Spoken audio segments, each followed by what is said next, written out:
Champagne for me represents celebration, happy times, you know, cheers. It's very easy to hold, and I just think that it's just an easy drink to share with your friends, and it's how you remember stuff. And the main reason is I collect the corks, and I put money in them. I put silver coins in them. Tell us about your first job and what you liked about it and what you didn't. Oh gosh. I was 16, and funnily enough, actually, it was in a supermarket, which no longer exists, Quick Save. So, why did I love that job? To be fair, I didn't really love the job itself, I loved the people that were there. So I made a lot of friends in Quick Save. It was very much, you turn up, and it was very social. Probably one of the reasons why the company didn't exist anymore. It was very social. We'd all hang out together outside of work. We'd all hang out together inside of work. That was the first job I had. I had my job interview on my 16th birthday. Got the job. Then I was drowned in a massive burgundy tunic and set to work with my little knife and pen, and that's basically what it was. And I'd work anywhere in the shop. My first wage packet, so I was on £2 an hour or something, way before minimum wage, and I used to do something like 4 or 5 hours a week, and my first slip was £8.40, and then I was taught save half of it and spend half of it. And I remember going to my dad, that leaves me with £4.20. What can I do with £4.20? With all of that money to spend, what did you buy with it? I think I bought sweets and comic books, actually.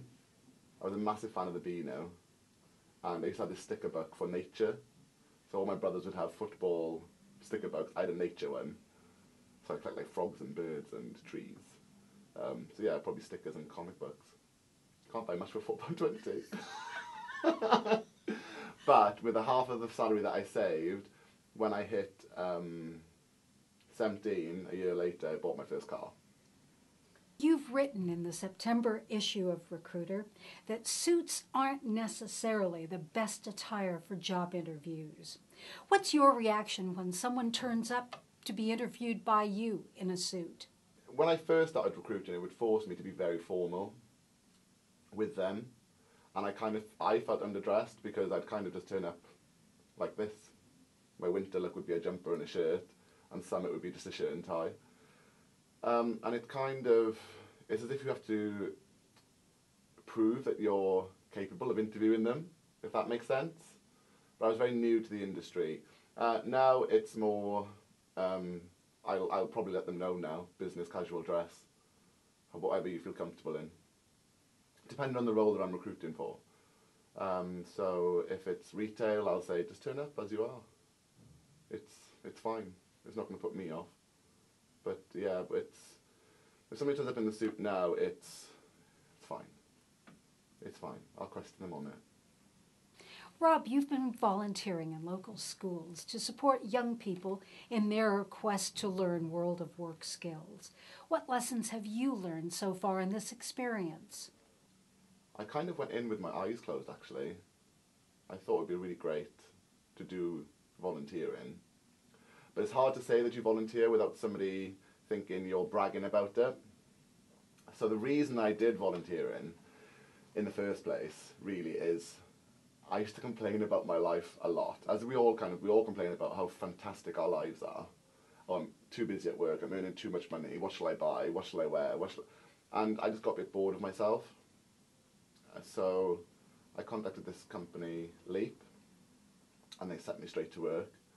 And it kind of humbles you a little bit, but not in a way where you feel you have to do more, but feel like you're doing something and that's enough.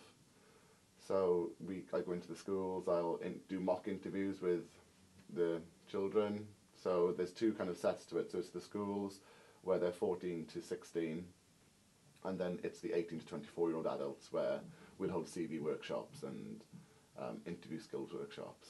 It's just something that I can do easily, and it's one more thing I can complain about.